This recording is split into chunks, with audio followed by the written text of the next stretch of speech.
Die Jugendlichen, die mit mir das Projekt konzipiert haben, die haben einfach nachts um 11 bei mir im Heim an die Tür geklopft und gesagt, so, Micha, gehst du mit uns in die Turnhalle runter, dass wir auf die Matte hauen können, ansonsten schlagen wir unsere Schränke kaputt. Dann habe ich gesagt, okay, die Gewalt muss ja auch irgendwo raus und kanalisiert werden. Und bevor sie irgendjemand eins auf die Nase hauen, dann lieber auf eine Matte.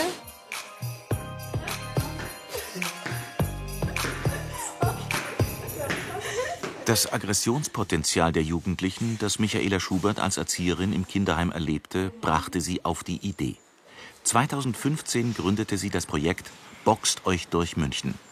Sie wollte Münchner Kindern unterhalb der Armutsgrenze die Chance bieten, im Leben erfolgreich zu werden. Und wollte vor allem selbst davon leben können.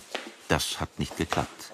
Trotzdem bietet sie seither Mittagessen, Unterstützung bei den Hausaufgaben und bei der Suche nach einer Lehrstelle.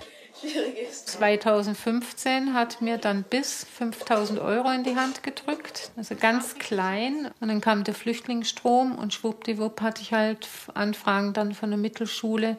Nimmst du auch unbegleitete minderjährige Flüchtlinge? Und dann habe ich gesagt, klar, also die brauchen genauso die Hilfe.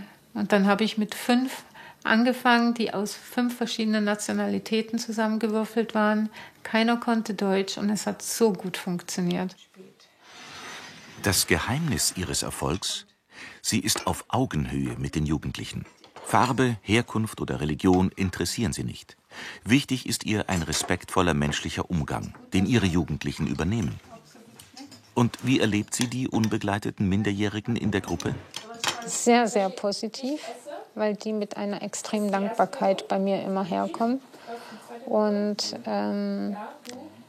alleine eben sind und einfach die Hilfe von uns brauchen. Die müssen eigentlich mit ganz großen Armen aufgenommen werden. So wie Reza, der 2015 mit dem Flüchtlingsstrom als einer der ersten zu ihr kam, um Deutsch zu lernen.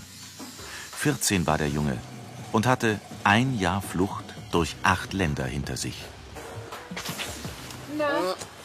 Ewigkeit nicht gesehen, ne? Der Reza, der hat nach 2 Jahren als Schulbester den Quali gemacht, obwohl er kein Wort Deutsch konnte. In der 2. Ausbildung jetzt. Und wenn man das sieht, dass man die so integrieren kann, dann macht es halt Spaß.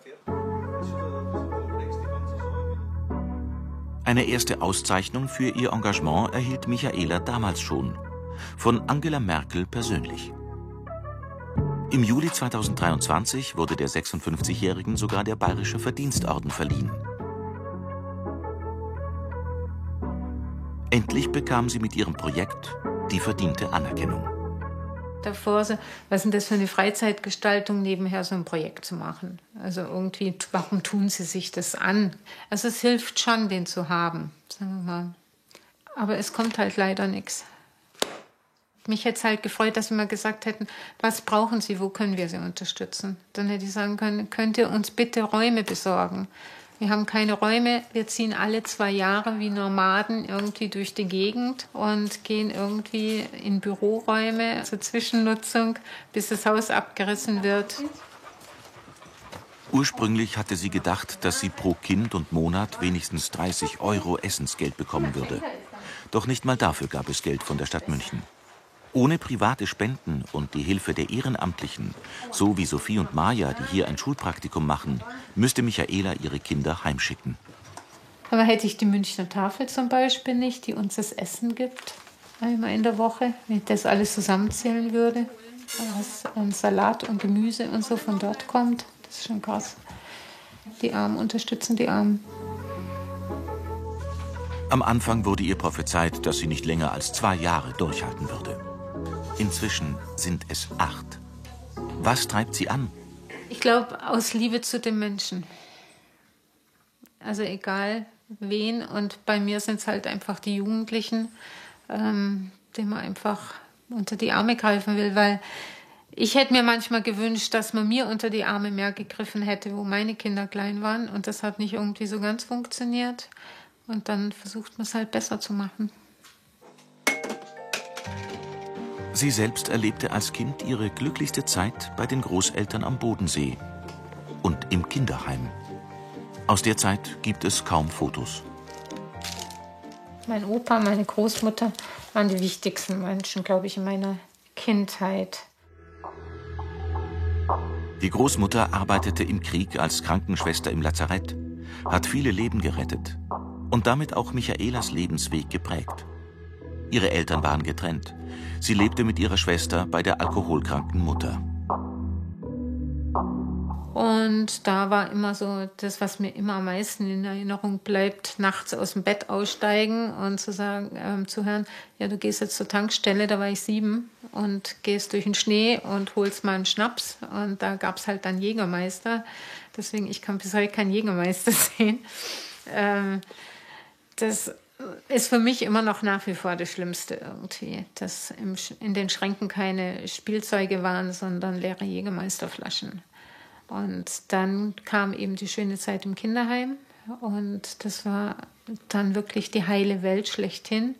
Dann die Großeltern, die fantastisch waren. Und dann musste ich zu meinem Vater und da war die Hölle auf Erden, bis ich dann also mit 16 dann gesagt habe, tschüss, ich gehe. Und da fing dann mein Leben an. Sie heiratete jung, bekam ihren Sohn Patrick. 8 Jahre später ihre Tochter Lea. Beide hat sie alleine großgezogen. Als Lea 2,5 war, begann Michaela mit 32 die Ausbildung zur examinierten Altenpflegerin. Und das dann auf die Reihe zu kriegen, in die Schule zu gehen, zu lernen, das Kind vorher um 7 in den Kindergarten bringen und dann wieder abzuholen. Da haben die im Kindergarten dann immer schon gesagt so, oh je, Frau Schubert, Sie sehen so müde aus. Gehen Sie erst noch mal heim, schlafen Sie eine halbe Stunde und holen Sie dann Ihr Kind. Und haben dann immer noch die Reste vom Essen mitgegeben, weil sie wussten, wir haben kein Geld. Ihre Armut wurde in ihrem reichen Münchner Viertel gesehen und bestraft. Dann hieß es auf einmal, ja, die sind arm, weil die Mutter ist ja nur Altenpflegerin. Und das hat meine Tochter tagtäglich abgekriegt. Also das war für die ganz schlimm. Und wo es dann hieß, okay, sie ist nicht so schlau, was auch gar nicht gestimmt hat. Sie kann nur auf die Hauptschule und die Lehrer gesagt haben, naja, irgendein Kind muss ja auf die Hauptschule gehen. Das bist halt du kannst ja immer noch dann wechseln auf die Realschule. Inzwischen hat Lea Sozialpädagogik studiert und trainiert Kickboxen. Sie hat, wie alle Kinder hier, gelernt, ihre Wut auf ungerechte Behandlung im Kampfsport auszutoben. Und Michaela ließ sich mit 42 extern zur Erzieherin ausbilden. Innerhalb eines Jahres zog sie das durch. Ich wusste halt, ich will was ändern an der Erziehung, an dem Schulsystem, an allem, wie man mit den Kindern umgeht. Und da habe ich mir halt auferlegt, gut, um irgendwelche Sachen ändern zu können, musst du eine fundierte Ausbildung haben. In den 8 Jahren hat sie 50 Kinder mit Migrationshintergrund durch die Schule und in Ausbildung und Beruf gebracht. Verdienen tut sie daran nichts. Im Gegenteil. Und dann bin ich wieder in die ambulante Pflege. Manchmal muss ich eine Doppelschicht unter der Woche machen und das ist dann ein bisschen stressig. Sprich, ich mache dann Frühschicht, flitze dann schnell zu meinen Jugendlichen, koche, gucke, wer da ist, organisiere die Ehrenamtlichen und bin dann wieder um 3:30 in der Spätschicht. Trotz ihres hohen Einsatzes blickt Michaela sorgenvoll auf ihr eigenes Alter. Es winken 1.000 Euro Rente. Das macht mir schon Angst. Also wie lange muss ich noch arbeiten? Wie lange halte ich das noch durch? Also meine Jugendlichen sagen, du musst nicht alleine sterben. Also wo ich dann manchmal sage, keiner ist mehr da von meiner Familie, außer meine 2 eigenen Kinder. Dann heißt es, wieso, du hast doch uns. Du bist doch nicht alleine. Und da denke ich dann oft so, stimmt, aber ja. Was ihre Kinder ganz sicher von ihr gelernt haben, ist, dass sie füreinander da sind. Immer.